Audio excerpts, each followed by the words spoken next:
Good afternoon, everyone. Welcome to Questions About Music. Questions About Music is the Colloquium series of the music department at the University of Alberta. And we invite performers, composers, conductors, scholars, everyone that might have investments in music studies, members of the community, students, alumni. We try to have really a very different kind of conversation in this kind of forum. It is a forum from everyone, but also we really want to hear from you if you have things that you'd like us to discuss, people that you'd like us to invite. We're very open to suggestions. But something that we do a little bit different from other Colloquium series is that we do invite guests. I'll introduce my guests in a moment. But instead of asking them to give a formal Colloquium paper, we have a conversation with them because we believe that's a way also to engage more dynamically with them. But also we have other series that do formal Colloquium papers, so why not mix it up a bit? But as I was saying, be in touch if there is anything that you'd like us to consider for topics and people. There are plenty of wonderful things coming in these terms. There's Erin Johnson-Williams being here in November, and later on our very own Brian Foto talking about his latest book. But here now, my name is Fabio Morabito. I'm a musicologist here at the U of A, and I'm joined by Alexander Rehding, who is the Fanny Peabody Professor of Music at Harvard University. Thank you, Alex, for making all the way from Washington, Boston to Edmonton. This is the second time that Alex come to Edmonton, and the first time was in the mid of winter, and so I promised this time would be not in the freezing cold. He is still traumatized by that particular time, so we're here trying to amend the wrong that was done with a second visit in the fall. Seats at the front, people. Don't be shy. So the topic for today, and the reason why also we invited Alex, is because Alex has been doing really kind of like different kind of work. He has a book on music and monumentality. He's the person who coined the term eco-musicology. So for those that want to know more about music and music studies and environmentalism, tomorrow we're also having a seminar with Alex. He's been so generous to share a draft of a chapter with us where we're going to discuss this, so feel free to come tomorrow at 9 a.m. But today our topic is Bach and AI. And we live at a time really in which, in a way, the interactions between music and computers become deeper and deeper and more sophisticated every day. And so perhaps we could start, Alex, to talk about what brought you to the topic of Bach and AI. And perhaps you could also tell us a little bit, for those that are not super familiar, what is music AI? What do we mean with that? All right, thank you so much. It's great to be here, and you're right. It is the weather is much better than it was in February last time I was here. It's very beautiful, peak foliage, and but Bach and AI. Maybe I should start with a confession. I'm neither a Bach scholar nor am I an AI scholar, really. But I know it was all a mistake. But I got quite fascinated by the interaction, the cross-section between both. It started with a couple of things that are all in the article that I wrote. Before I started this project, I'd written a book, Alien Listening, which was about the Voyager Golden Record, the playlist that NASA sent into outer space, and that is now on its way into the unknown. It's left the solar system. And this question of technology and music and communication has informed a lot of my work.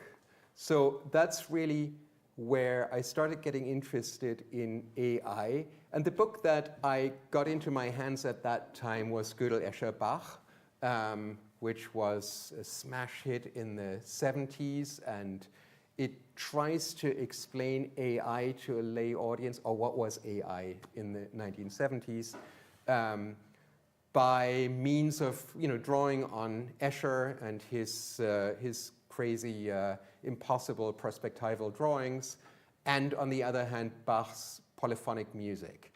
And part of me thought, damn, I wish I'd read that book before we finished Alien Listening, because it seemed like such a perfect fit.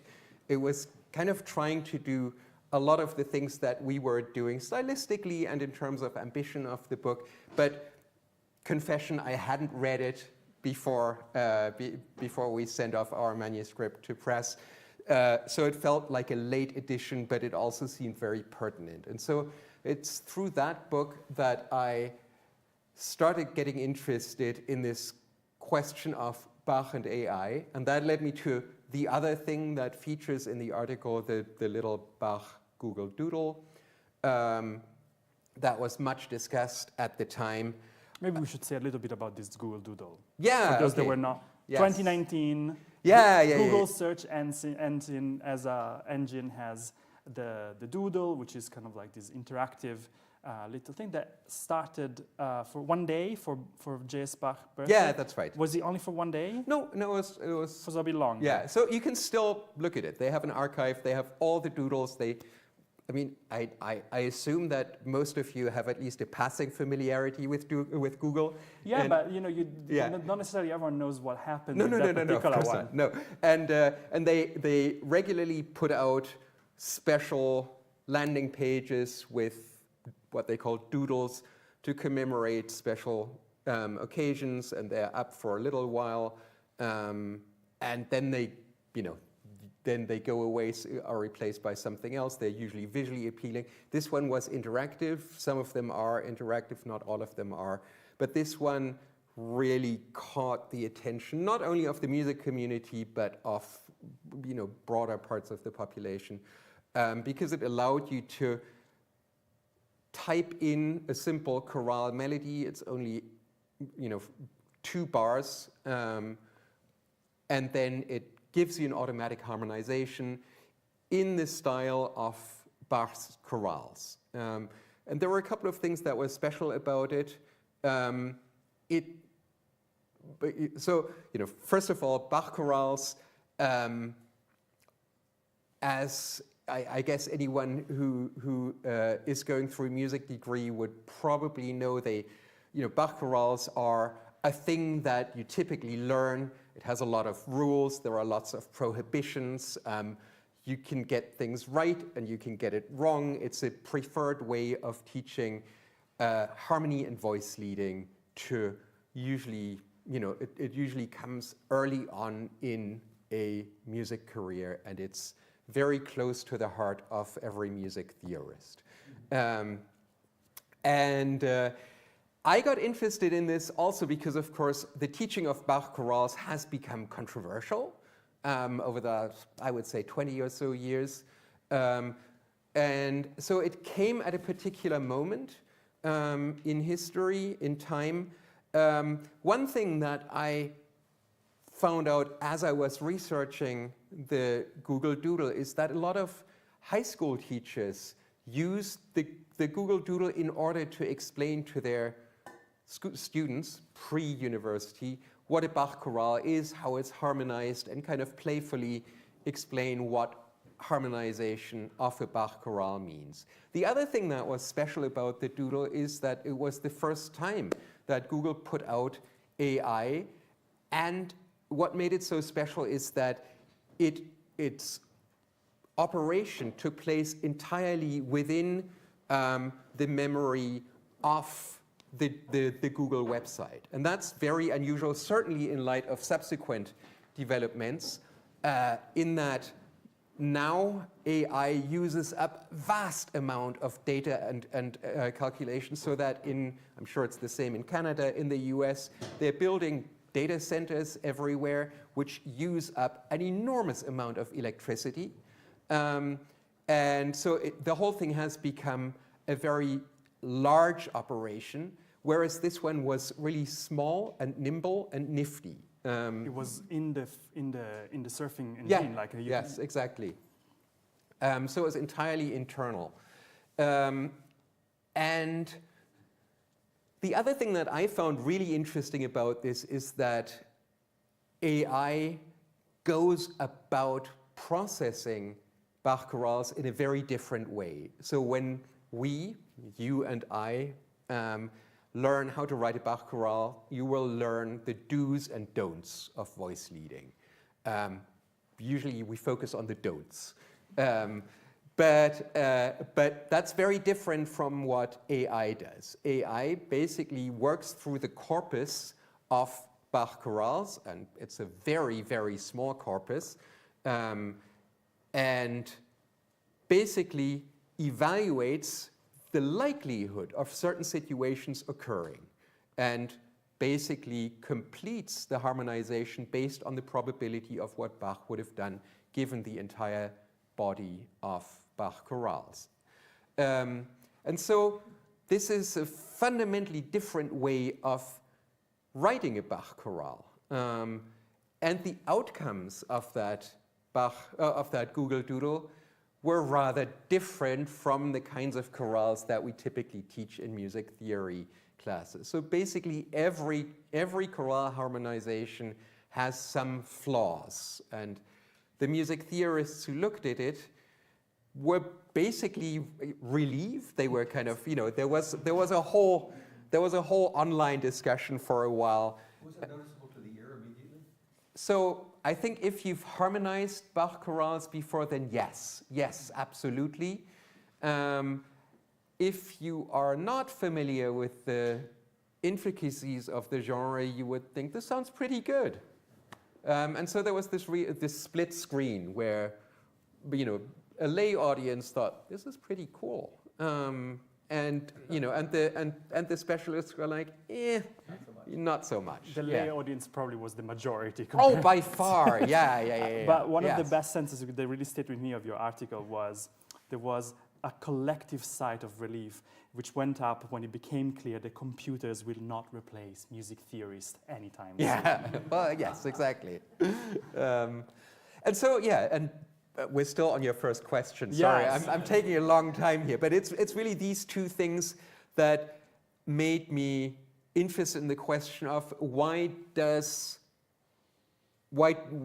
do computer scientists, why does AI go back to Bach so often? Why does Bach play such a foundational role in so many things that we do? Alex, this was my question to ask. I'm sorry. So, I think this connects really well. So why Bach? Why Bach and not Wagner, for example? Yeah. So no judgment there, people. Right, yeah. So I think, there are lots of cultural factors here. Bach has the image of the scientist among the musician. Counterpoint has historically been called the science of music. You learn it by learning rules. There are even laws of what can happen in certain situations and what can't happen in other situations. So there is this cultural affinity there. Then there is also this idea of the objectivity of Bach's music and Baroque music. And there's a lot of number crunching going on in Bach. So I think there are all these cultural affinities that make Bach a more obvious composer than others. And then there is the kind of hyper-emotional side of Wagner as the counterexample, right? I mean, it doesn't have to be specifically Wagner, but we hear relatively little Wagner imitations, whereas you could say it's a real parlor game of AI. Is it AI? Is it Bach? That happens fairly frequently. You don't really hear, is it Wagner? Is it AI? There was a contest, right, in 1997 that was set up with one composer imitating Bach, an original composition by Bach, and a composition AI generated in the style of Bach. Do you want to say a little bit about that? Yeah. So this happened in '97, and that was, this was mainly about an AI composition package that a composer with computing skills developed for himself when he was kind of stuck with his compositional work, and he thought that having this AI model to compose in the style of other composers would be a good way to, have an opportunity to think about his own creativity and help him along with this composition. So in the first place, it wasn't meant as a, AI composer in the strong sense, but that's what it became. 97 is also the year when chess computers became better than humans for the first time. And in many ways, these developments are parallel. So what happened was that Doug Hofstadter was, the author of Gödel, Escher, Bach, was instrumental in putting together this, is it a machine, is it a composer type of contest? And the audience misattributed the composition by AI and thought that was a human-made composition and vice versa. There were actually three compositions involved. One was a real Bach composition, the other was AI generated, and the third was by a contemporary composer in the style of Bach. And the audience thought that the AI composition was the authentic Bach piece. And so that felt, within that small community of music AI people, like the kind of breakthrough that Deep Blue had when it won against Garry Kasparov the same year. And we have a number of these games of, is it AI, is it real?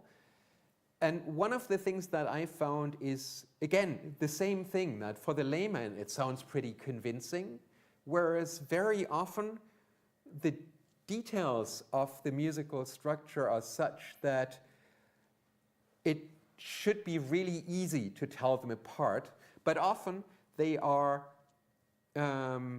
details at the level of formal construction. So one example, for instance, that I cite in the article begins and ends in a different key. And that's something that most casual listeners will not pay attention to, but it's obviously really fundamental to any kind of compositional work in an 18th century style. So this is something that would never happen. And so it's really easy to see which composition is by Bach and which one is by AI. So that was simply not a criterion that was foregrounded within the parameters in which the AI operated. So from chord to chord, the AI composition sounded completely convincing. All the voice leading was done impeccably, but it just did not have tonal coherence from beginning to end. I forget what the keys are, but it kind of ends a fifth lower than it begins. Yeah, I like this a lot, but what I got from your article is that it's not that AI couldn't do this. Yeah. It was more about the way it was programmed in that situation, that it wasn't required for AI to finish in the same key. Yeah. But it could have been just as easy to say, like, finish in the same key, yeah, right? Yeah. And I love the fact that in your article you start by talking the situation and talking about the anxieties of the music theorists. It's like, we are not separated by the computer, but that's actually not the point. The computer had not been programmed to be as authentic as possible. Do you wanna elaborate a little bit more about that? About what were the priorities of the programmer in the sense, and how different they were from us music students and try to emulate the style of J.S. Bach? Yeah, absolutely. And they're different sets of priorities, right? And in some ways, one of the things that I've found over and over again is that the kind of implied listener for a lot of the AI is a different one than the implied listener for traditional music theory. And a lot of it has to do with market forces. So, just to get back to the Bach Google Doodle thing, the software behind the Doodle was not specifically for Bach. It was just, in this instance, it was used for that purpose. But what it does, it loops the music around, and the kind of looping technique is something that's very common certainly in computer-generated music, it's it's a feature of a lot of 20th and 21st century music, and certainly for the kind of uses that we have for a lot of music, it makes sense, right? I mean, if we have background music in film clips, or if we have any kind of music where people, come in and go out and don't really pay much attention to beginnings and ends, that kind of technique makes sense. And the way the Bach Google Doodle was, operated is that the first chord is almost never harmonized as the tonic. And that's a pretty telltale sign. You would never do that if you were asked in a music theory class to harmonize a Bach chorale. You know that the first chord must be the tonic. However, if you write a composition which is going to loop, you don't really want to mark it as a tonic, because that marks it as a beginning or an end. So it's not good for looping. And so that's really what what the software that produced the Bach Doodle was good at doing. And so it turned the chorale into something that required a very different listening habit. And that kind of thing is really very often true in AI situations. There is another example in the article that, if you have a moment to spare, I recommend you follow up. It's basically another high-profile project in AI composition. Schubert's Unfinished Symphony famously only has 2 movements, and Huawei, the Chinese telecommunications company, commissioned AI and a human composer to finish Schubert's Unfinished Symphony. And what it did, so the AI part is really just to sift through the melodic material that we have from the extant 2 movements, and then compose melodic material for the missing later 2 movements. And then the composer, who was a kind of Hollywood film music composer by training, harmonized and orchestrated what AI gave him. And there is a YouTube clip that I'm linking to that gives you a filmed version of the finale, I mean, really just the coda of the last movement as it was presented at a big show. It's a Huawei big logo at the top, advertising event, yeah. Investors. No, exactly. And so that's the point. It doesn't sound anything like Schubert at all. And that's also not the point. It sounds really bombastic. It sounds like a Hollywood blockbuster, right? And that's what the audiences want to hear. That's what the investors.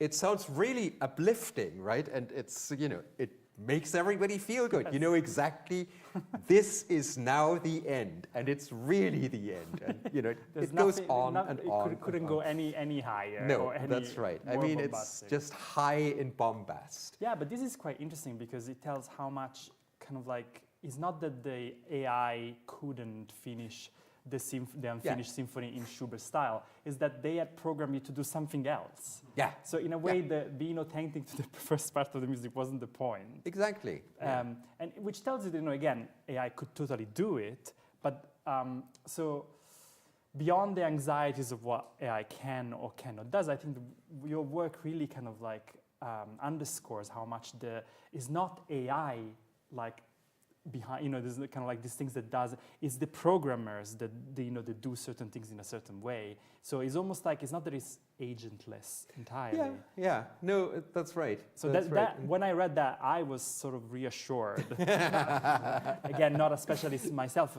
but it's sort of like, given the sort of debates that are ongoing and the anxieties of composer or students about creativity, so computers impinging in the realm of creativity that normally are the sort of like the Gebiet of humans. But suddenly, this to me is not the computer impinging; it's just programmers that decide certain things. Just as humans have certain agency in deciding how to do certain things. Yeah. I think your point is really well taken about the anxiety of what happens to creativity. Yeah. Right? And so the question, at the beginning, music theorists won't be replaced by machines. That anxiety is very common, obviously, right? And I think anyone who's read about AI knows that.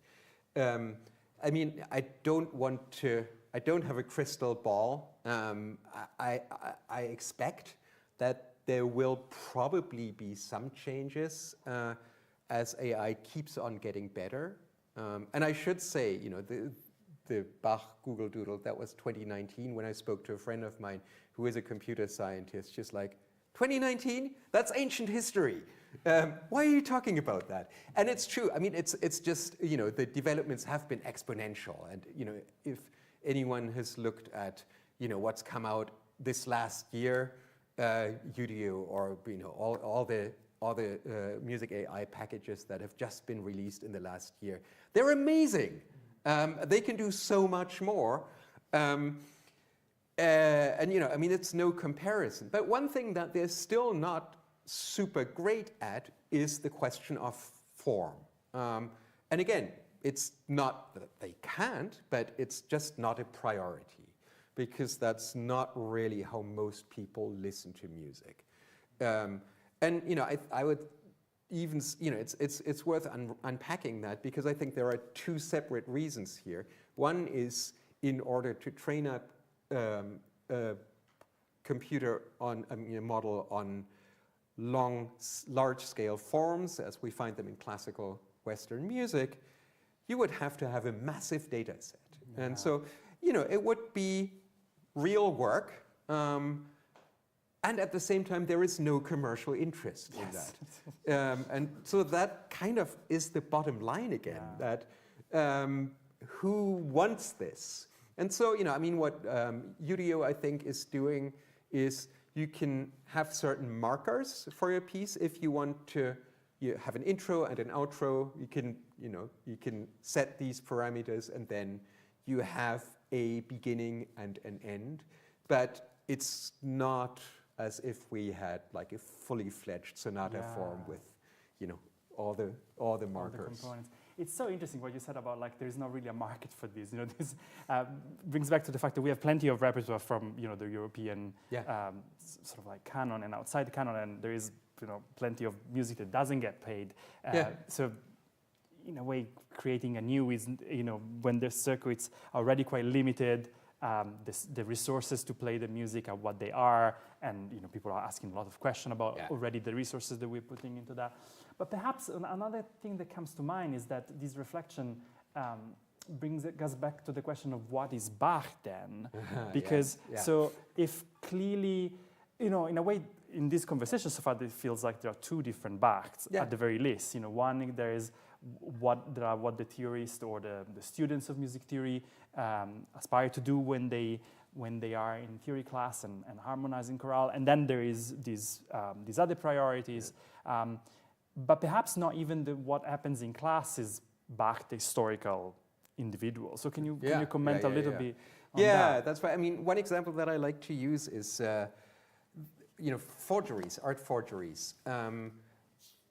Are interesting because as time passes, it often becomes a little easier to tell the forgery apart from the original work, just because our perspective of looking at the art changes. And my favorite example is an apparent Matisse line drawing that Harvard's Art Museum bought, and that is now known to be a forgery.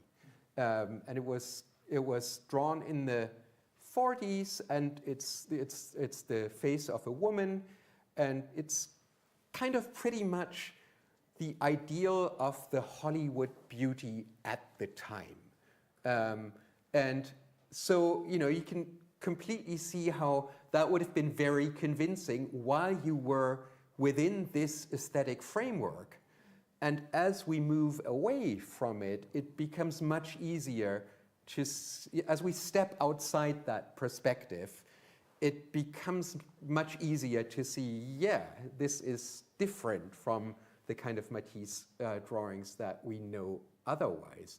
And I think, with the AI, with this game, is it AI, is it real? It's similar, right? Because the priorities that we set are based on our listening habits.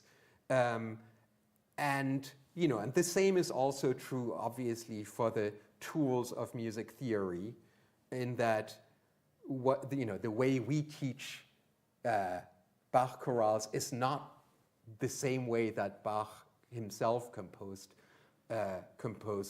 his chorales. And the most obvious difference between us and him is that we teach Bach chorales along Roman numerals, which didn't exist during Bach's time. So music theory is not... Say what Roman numerals are for those who don't know. Oh, I see. So they're a way of designating harmonies along the scale degrees. It's very easy, it's very intuitive. It's one of the tools that we teach very early on. It works really well with Bach chorales, but it's, it has its own history. It came about at a particular point in time, and it wasn't the way that Bach learned to compose. Yeah. But I want to get back to the question of creativity. Go for it. There's so much more to say, and I think it's a really important question that takes us a little bit beyond that narrow focus on Bach and AI. Because one of the ways in which we frame this question is, will machines replace us? And I think very often we forget that there are many ways in which interaction can take place. And one of the other projects that are somewhat related that I'm involved in a little bit is a song contest that's modeled on a little bit on the Eurovision Song Contest. I don't know if you're familiar with it. I'm an aficionado.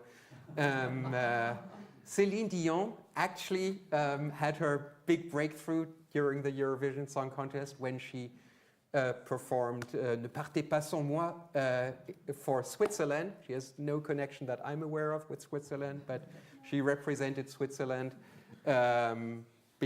presumably because they hired her, and it all worked out beautifully. But there is an AI song contest that is happening right now. And I'm a member of the jury, which is really fun. And the purpose of the song contest is to explore ways in which human composers, human musicians, and AI can interact. And so the songs are always the creation of AI and human musicians. And one of the really important parts, other than the quality of the song itself, is a really detailed explanation of how exactly the collaboration worked out between the team, that, what kinds of AI was used. And then one thing that I also really like about the contest is that they pay a lot of attention to the ethical issues, issues of sustainability, of diversity. So, you have to make sure that you don't infringe copyright. A lot of composers feel strongly about, some of the issues that come up with AI, energy usage, environmental impact, sustainability. So some people say, we chose the AI that offered the most ecologically friendly option. Others are concerned about privacy issues, and so they say we only used local servers. We didn't use the gigantic ones, and so it's this is still early days. People are paving their way through the complex landscape. They set different kinds of emphasis, but I think it's a really great way to explore all the possibilities. And so, this is just to go back to the question, the challenge, will AI replace us? There are lots of alternatives. There are lots of possibilities of using AI in order to come up with new models of creativity. Yeah, and I mean, I think we could have started all this talk, by playing a piece that AI had composed in the style of Bach and asking, is this AI or not? But we didn't do that because, in a way, I think one of the takeaway of your work is sort of like, kind of like moving us slightly away from easy AI and it's kind of like a less interesting thing, and actually seeing the collaborative aspect and how the different ways in which we can interact, and that should alleviate some anxieties. Yes, and open up to options for creators and more. We're a bit ahead of schedule, and I was wondering if there is something that we haven't said about Bach and AI that we could, before we open to the audience for questions. You can start thinking about things you want to ask Alex, but Alex, there's anything that I haven't asked you that we need to discuss?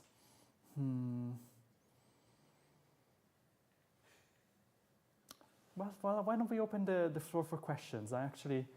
Yes, can you see these? Let's start with a gentleman at the back. Yes, you. Yes. Thanks for this discussion. I was kind of wondering, so a lot of the example naturally with Bach, but also thinking about the Schubert example. They're going backward looking. They're kind of asking. I mean, the Schubert one wasn't really trying to pastiche Schubert, I suppose, but they're kind of like, can we emulate this form that's sort of old and codified, and kind of we know the rules behind it. And this is it's kind of because like I think if you imagine training a generative AI tool on all the music up to 1900, it seems kind of hard to imagine it coming up with like Schoenberg's music or with like The Rite of Spring or something like that. So this makes me wonder if some of the anxiety is as from this feeling that we've exhausted the possibilities of music in some sense, that the sense that there might not be any more breakthroughs of that sort. I don't know. Do you see that, or do you think that that's So that's a great question, and maybe my answer can be a little bit roundabout, because one of the things that I think is super interesting about the contemporary, very sophisticated music AI options is that often they work by text, like DALL-E. You say, I want music that is relaxing but also exciting and sad but happy, and you can basically describe it in any terms you want. And that allows you to come up with combinations that haven't existed in the repertoire that we have. But AI can do it, and they can make it happen in really interesting ways that you didn't. I mean, it can create a music that wasn't, I don't want to say plausible, but a kind of music that wasn't intuitive because we don't have prior experience of these combinations. And something similar happened in chess, that I think Deep Blue was so successful precisely because it created moves that were possible, but that were simply not part of the toolbox of real life chess players. And so it sort of feels like there is this analogous idea here that all these things were possible, but we just hadn't done them. And now with AI, they become possible. So it's not necessarily the kind of Schoenberg-Stravinsky idea, but it opens up all sorts of avenues that hadn't existed previously. Since you mentioned chess, yes, I do want to ask a chess question, because there are kind of like these two models, the looking ahead. I see, yeah. 3, is that how it's called? That's right, that's Doug Hofstadter's. Yes, term. And the other model is, so looking ahead is kind of like quite ahead of time, a bunch of possibilities that, yes. the 3 kind of Yeah. like ramificates in a Yes, way. exactly. But then the ramifications. other one is knowing all the chess plays that have ever been played, Yeah, so or something like that. So yes, those are two things together, but they work together pretty well. So the chess example is a classic example from Saussure, from the structural linguist, who says we can, basically he was trying to promote his model of structural linguistics against the background of historical linguistics as it had been taught for the previous century. And so he said we can study languages in terms of the way in which linguistic structures evolved over time, or we can study the rules of a language. And the example he used for that was chess. We can either study every game of chess that has been played in the history of chess, or we can study the rules of chess abstractly without the history. And so those are the two options. And music theory, the way it teaches chorales is in terms of rules, a rule-based, a structuralist model effectively, whereas what AI is doing, ironically, is to go over the corpus of, all games of chess that have been played, and so abstract rules from that. And the question, for Doug Hofstadter, who is very much a formalist, is this idea of, how do we deal with the ramifications of each move, right? If I move this piece to that position, then my opponent will be able to do the following things, which then would allow me to respond in a particular way. And so, this is, so his idea, he has sort of a controversial take on how chess works, or on the kind of whole chess question. He doesn't like what happened. He really wants computers to think like humans. Right. And so he, what AI ended up doing, what really moved AI ahead, was to, drill down and kind of basically, use larger and larger data sets. Hofstadter was like, this is stupid, don't do that. We are interested in general intelligence, in general artificial intelligence. So really a computer that can play chess and can play it really well is boring. Right. So what I want is a chess computer that says, enough of chess, I want to discuss poetry. And so that didn't happen. Computers, AI got much better at chess by specializing in this one task. But in the last year or so, general AI has become much more interesting again. And so it feels like it really is a kind of turning tide with basically all the big companies in Silicon Valley investing billions in general intelligence. Yeah. There was Aidan. Did you have a question? Yes. First of all, I'd like to say that you have put forward a lot of good points here today.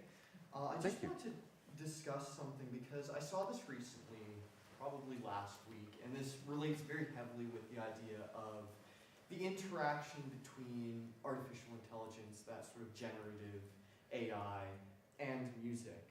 I saw a post that was talking about the effects and the possible consequences of music if we allow AI to get so involved.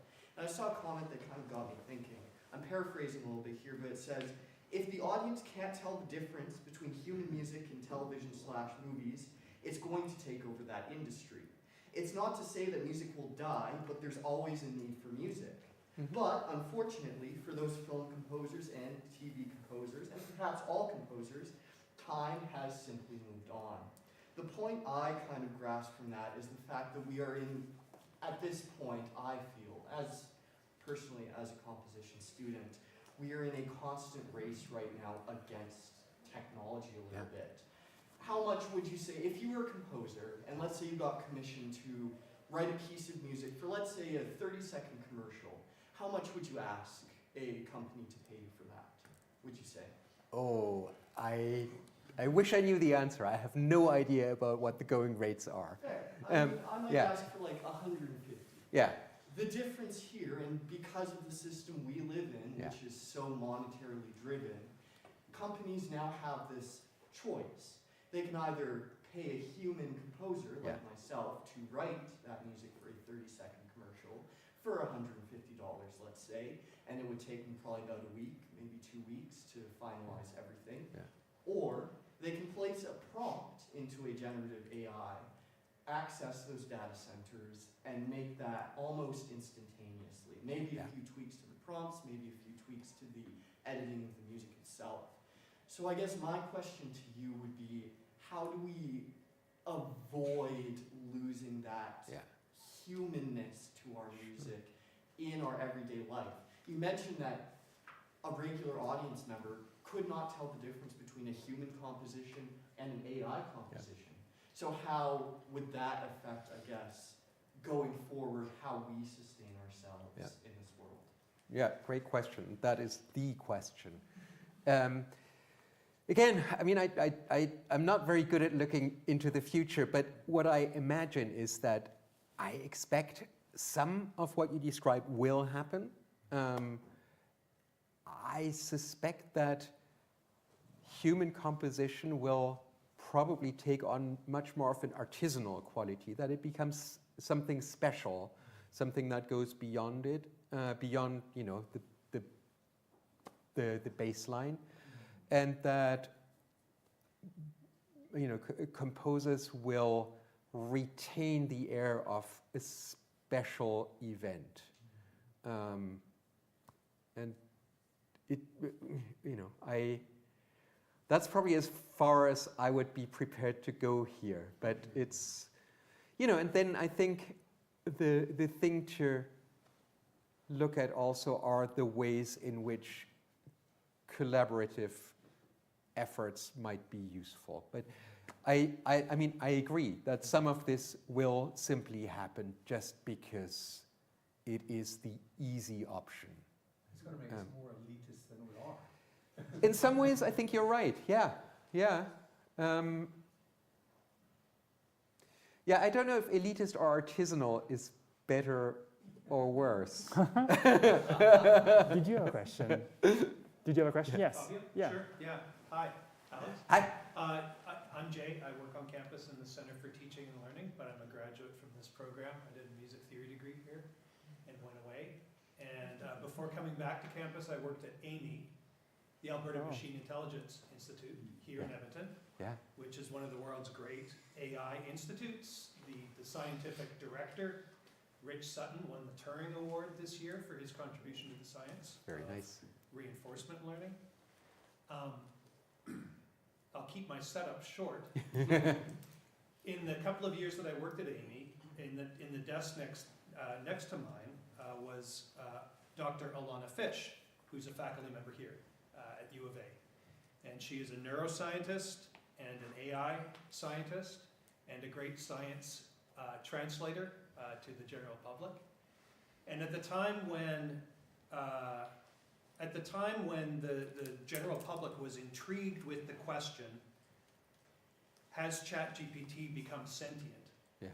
Because the quality of its output was so convincing. Has the LLM become sentient? Alana, just reflecting to herself, said, I think it's more interesting to consider whether this proves that we are simply algorithmic. Yeah. And that might be something that like a symbolic linguist might be interested in contemplating and open to, but a poet certainly wouldn't be. Yeah. So I guess if there's a question buried in there somewhere, And given your German background, German, Yeah, Austrian, yeah, German, German. I feel free to ask an existential question. If, as these models, including the musical models, become more proficient at creating statistically non-detectable artificially produced music, what would that suggest to you, Alex, as a human? What does that tell you about, is there a ghost in your machine? Yeah, right. I mean, the question that I was really interested in while working on this, but it's above my pay grade, so I didn't try to answer it, is the question of, how do we model human thinking? And, this comes up in the debates over and over again. And the kind of chess example with Hofstadter, who is like, no, I want my computer to think like a human, is an interesting way of putting it, because it is, what he means is, I want a computer to think the way I think about my own thinking.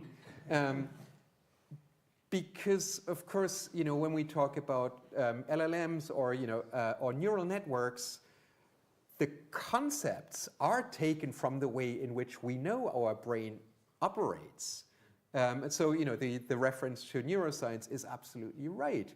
And so kind of the weighing up of probabilities and the reweighing as new information comes in is also a way in which we think, but it happens not at the conscious level.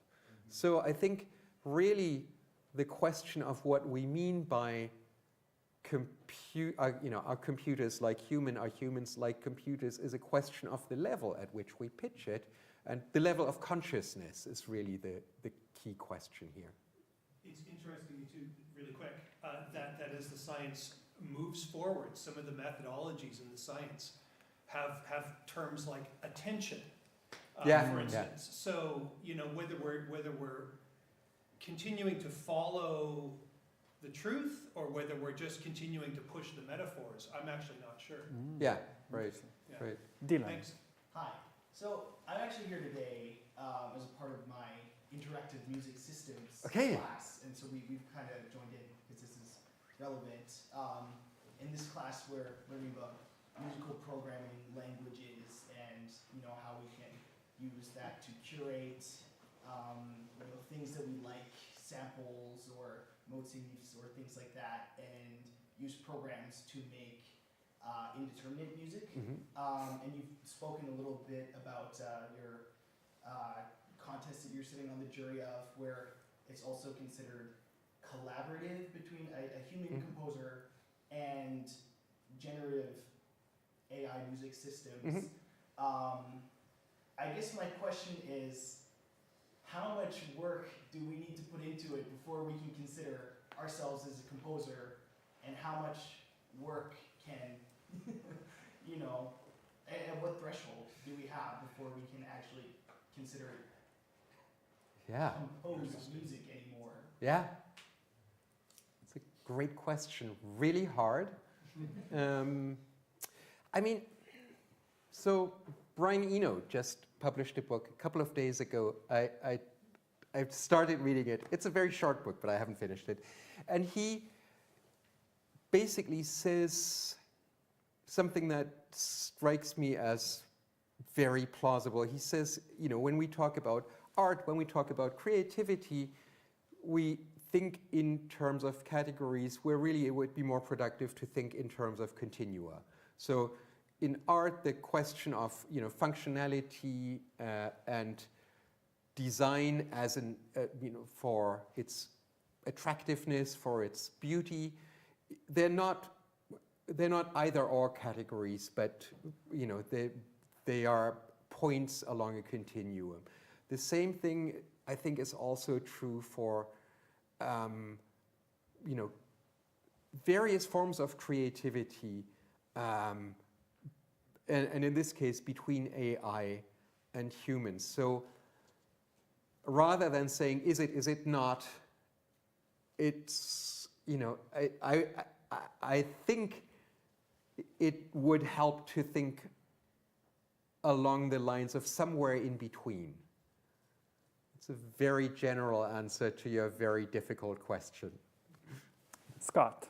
This just makes me think of, I haven't started reading that book yet either, but I heard an interview about it, and something else he said, and something I've also been thinking about too, is the one thing that we have to always remember about making music, and I'm speaking from a composer point of view here, but is that the outcome of the composition is really only part of what I'm doing when I'm a composer. When I sit down at a computer or with staff paper or with a notebook or whatever, and I start to plan out a piece, or I'm writing some code or whatever it is I'm doing, all of that is part of the aesthetic act. It's part of like being human and being inventive, and the whole process of creating a piece from start to finish is actually part of what I value. Whether I'm doing it alone, which is so often what we think of as a composer being, but I also do a lot of collaborating, and that's a whole other rich sort of source of thinking about things. And so I think that the fear of sort of like the pressing the button and out pops the music is, I think, a little bit, not considering the sort of the work and the process going into making a piece that's so much part of being human. Yeah. And I think that I would point as an example to that to the whole sort of existence of online, of being able to be online and therefore be able to visit all of these places in the world from the comfort of your own home. Yeah. And yet, young people are traveling more than ever before. They want to be in the real spaces. They want to get in a car or get on a plane or put on their hiking boots and hike into nature and actually experience the real thing. And that means all of the preparation in getting there. Even though we have this ability to put on VR goggles and like go to Europe, right? So my hope is that the thing that's going to save us, quote unquote, from this. I suppose there's also the possibility that AI is derivative because it can't really create anything other than what it's relating to coming out of human invention. But that's also the case for humans. We're also very derivative. And so somehow we still are able to make new melodies and new things that are maybe it's not a new melody, but maybe in juxtaposition with something else, it becomes a new form or a new idea. And so my hope is that we might start to see new forms emerge, new ways of making sound, new instruments, new things that AI just can't really quite do. And then also the process of doing that, the process of invention. Anyway, I guess this is a comment or a question. No, thank you. Thank you. But that's kind of my hope. Yeah. Thank you. Reimer. Yeah, I was wondering about how you see, kind of what role you see musicologists, music theories going forward in this discussion. Because, I mean, there's like within fields such as computational musicology or music information retrieval, there's often also kind of a sense that what's happening over there, it's computer scientists doing that kind of stuff, and the musicologists are kind of left out. But you could also argue that, or like the arguments that with the Google Doodle being like, oh, maybe they should have asked music theorists and it would have sounded more like Bach. But then that also kind of increases those anxieties, right? Yeah. You could also say, no, let them do whatever they do. And then we get some really funky computer stuff going on. And then maybe, like you said, you get those AI tools that do stuff that humans wouldn't do. So where do you see kind of us as musicologists going forward? Yeah, I mean, I think musicology should absolutely engage here, right? Because it is, I mean, whichever way it pans out, it is a factor of musical life already, and it will be more. So I think, musicology has a a duty to engage with it.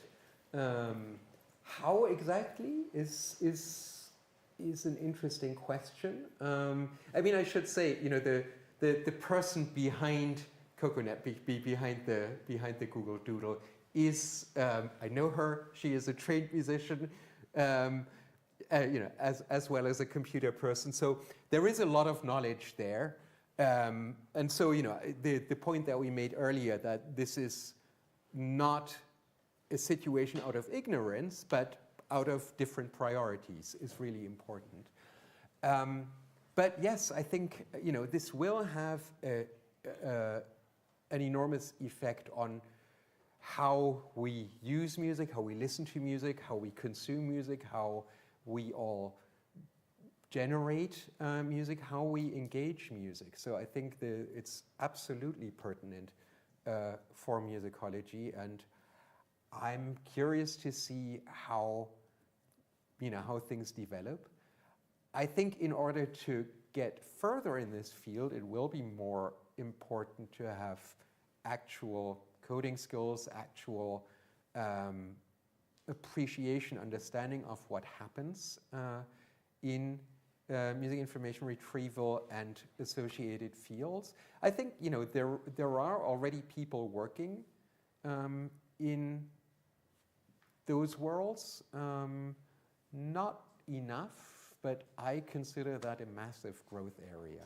And so, if anyone is looking for a topic, I would absolutely encourage them to think about this more seriously. Yeah, I love that in your piece there's like, this is what music and AI is understood by musicologists. This is what music and AI is understood by computer scientists. We have Selena, and then one last question, and then we'll... Thanks very much, Alex. This is a fascinating discussion, and I'm a visitor here I'm the performance studies scholar, and I work in the drama department. Okay. And I'd love to just invite you to kind of build off of Scott's comments regarding the desire for interaction, and connect it possibly to your thoughts on ecomusicology. Yeah. You've already referenced the significance of the energy use in AI, and I know that's certainly one connection to understanding sustainability and music. But I know you're going to talk about it tomorrow, but I think this is also really relevant here today. Yeah, that's a really interesting question. I mean, so I live in Washington, D.C., so Virginia is just south of where we live, and Virginia is one of the places where a lot of data centers are being built right now, and it's having a huge effect on energy usage in Virginia. It actually leads to massive spikes in electricity prices, and that's only like the tip of the iceberg. But it is a huge sustainability problem, and it's going to get worse. I mean, if current trends continue, and it's something that I think we need to address. And I imagine, I'm not sure specifically how big music a factor is here, but I can imagine that there could be a moment when, this goes back to the earlier question about the role of the composer in the age of easy AI music availability. I could imagine that at one point there is that a movement will come to the fore that deliberately unplugs and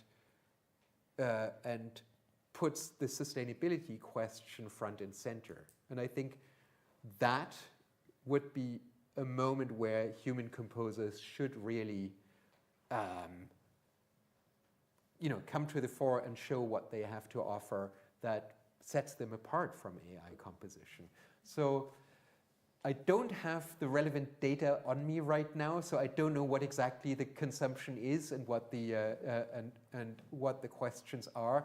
But speaking very generally here, yes, I think that is absolutely something that should be considered, and that's also one of the reasons why I'm so excited about some of the entries for the AI song contest that really put sustainability issues front and center. And I think that's one enormous part of the question that I'm thinking about implications of AI, but also the kinds of skills and knowledge that in order to face the coming crises and mitigate the coming crises, the kinds of connections that humans are going to need to be able to do, that can be done in spaces of art. Yes, yeah. I think that's also a way to really think Oh, about. absolutely, yes, yeah. And that's something that I hope we get a chance to talk about tomorrow. Oh, for sure. Yeah.